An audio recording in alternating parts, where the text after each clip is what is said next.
Hello, thank you for joining with me with the Course Companions reading. We are on day 178, reading out of the complete and annotated edition of A Course in Miracles edited by Robert Perry. The group The Course Companions has been established by Emily Bennington. We are in week 25 or 26, I'm not sure. Let me see. We are in week 26, week 26, day 178, review of chapter 13. Section 1, the world of guilt. This is by Robert Perry. Because of guilt, I attack to place the condemnation on someone else. Because of guilt, I have made a world that punishes me from birth to death for sins I don't remember. Because of guilt, I project a future of punishment as expiation for my past sins, which means guilt ties me to linear time. But as God's perfect Son, I am guiltless. I may have sinned in time, but there is no time. The brightness of my purity shines untouched forever in God's mind. Section 2, looking upon the guilty secret. My ego urges me to project my guilt, not to get rid of it, but to retain it in concealed form. I think I feel guilty for failing my ego's ideals, but the real source of guilt is that I have secretly wanted to kill God's Son, to kill the guiltless divinity in me. This impulse was shown in the crucifixion of Jesus and is shown in my negative reactions to the Course. Instead, I must look upon this guilty secret and realize that it's actually nothing. Section 3, the fear of redemption. I fear to look upon my hatred because when I do, I am likely to let it go. I fear to look upon my hatred because when I do, I'm likely to let it go, and what I really fear is what it covers, my memory of God, which I fear would sweep me away from myself into uncontrollable love. I equate this with littleness since my ego equates grandeur with attack. By looking at my hatred, I can see beneath it to the loving mind that is in terrible pain over choosing hate. Seeing this mind's need for healing will call God's help to me. Section 4, the function of time. The ego views time in terms of the past. In the present, it sees shadowy figures from the past, reminding it of past hurts, impelling it to attack in retaliation for them.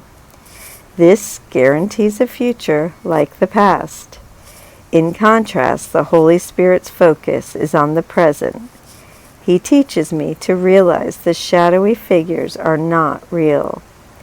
This allows me in the present to have holy encounters and to fulfill my role as healer.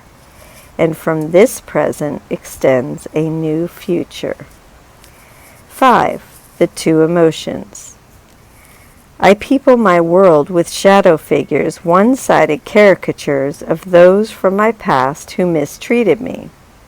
I look for people who remind me of them, and when I interact with them, I speak to the shadow figures and hear them speaking to me. I have withdrawn into insanity.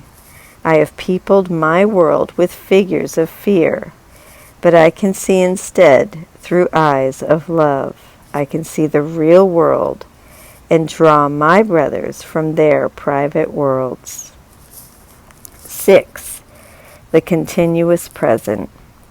I need to see my brother without his past errors. Only my fear of the light compels me to bring past darkness with me and wrap it like a shroud around him. The present is not continuous with the past. When I see my brother free of the past, I shine my light upon him and heal him.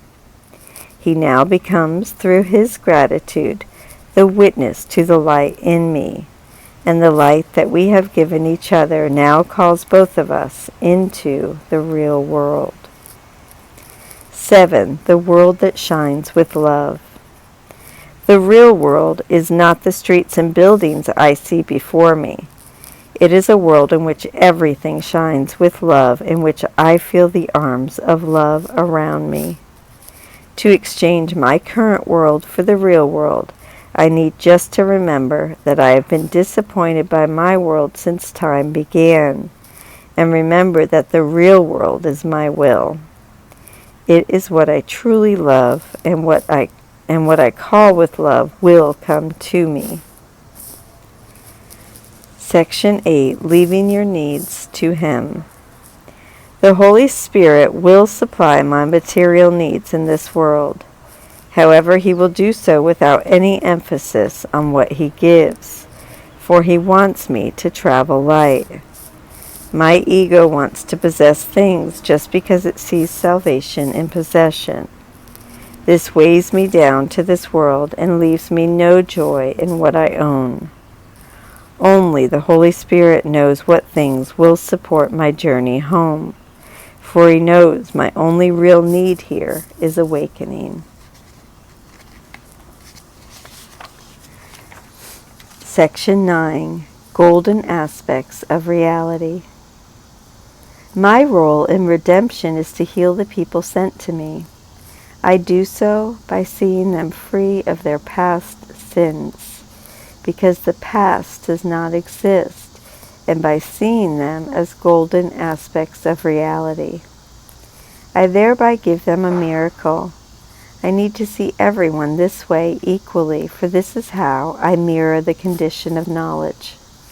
This is how I will go beyond partial glimpses of heaven into full knowledge of heaven.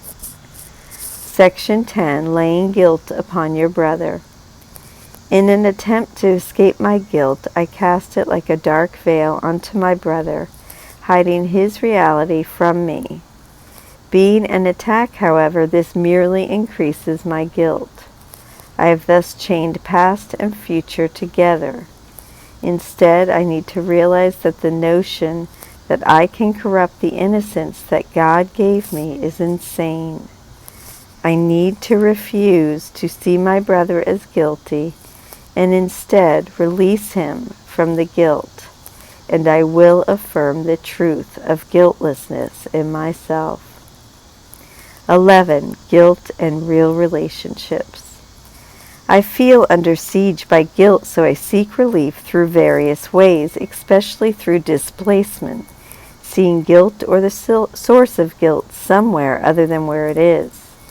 I even form relationships so that I can find salvation by successfully displacing my guilt onto the other person.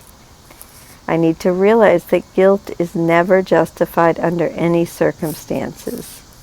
Only then can I love everyone, and only then can I enter into real relationships with them.